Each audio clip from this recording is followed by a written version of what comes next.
All right, whenever you're ready.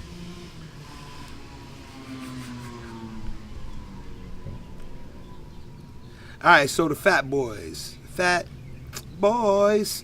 What really happened? How did it really come to an end?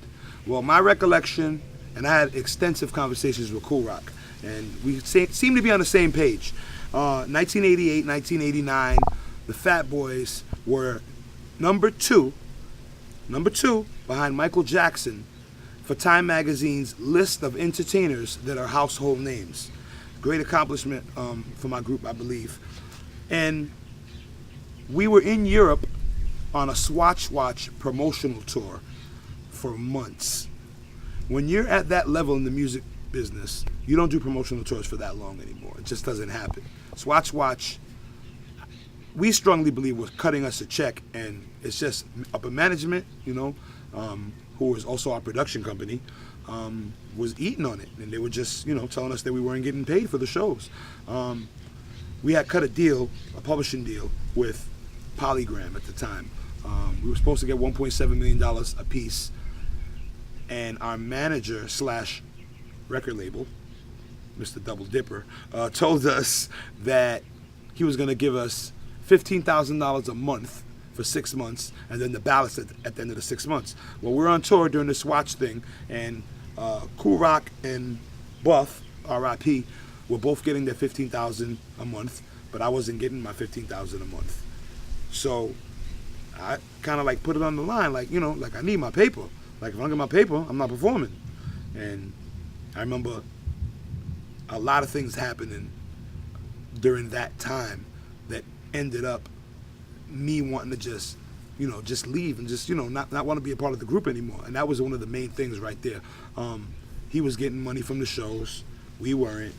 He was trying to, take advantage of me, having me out there performing, but not giving me my money. Then he came to me at the end and was like, the contract doesn't say I have to give you $15,000 a month for 6 months. The contract says that I have to give you your money in 6 months. I'm just being nice and giving you the money, giving you a little bit every 6 months. And in my head, I'm like, wait a minute, you're being nice. This is our money. And then on top of that, he went to Polygram and cut a publishing deal. He got the money for the publishing deal. And then he gave us a piece of the money from the publishing deal. So the publishing deal could have been for $5-6 million, and he split it with us, broke us off, or maybe more like $10 million, and he gave us $2 million a piece, close to $2 million a piece, $1.7 million a piece. I mean, it's just crazy, man, how he was taking advantage of us. And I think that's what led up to me wanting to leave the group. And pretty much after I left the group put out one more album, and after that it was just about a wrap for the Fat Boys. And at that time also our direction was all messed up. After we recorded Wipeout, which I thought was an amazing record for us and a big hit for us. I mean, that album was, triple platinum. After doing that record, I felt like we need to get back in the studio with Curtis Blow, back to what we originally, had popping. And he wanted us to go back and do The Twist with Chubby Checker, and then Louie Louie, and then all these crazy pop records. And it came to the point where I can even recall, Louie Louie and The Twist, I didn't write any of that stuff because I didn't want to. They just told me, get in the studio and say these lyrics, or you're not going to eat. You're not going to get your paper. You're not going to. So yeah, we had no knowledge of the music business at that time, so we were just trying to survive, man. And we were in a bad position, and we got jerked. And that's pretty much the story of the end of the Fat Boys, how it happened. When I left, I rolled the dice on my production career. I'm like, I'm not doing this no more.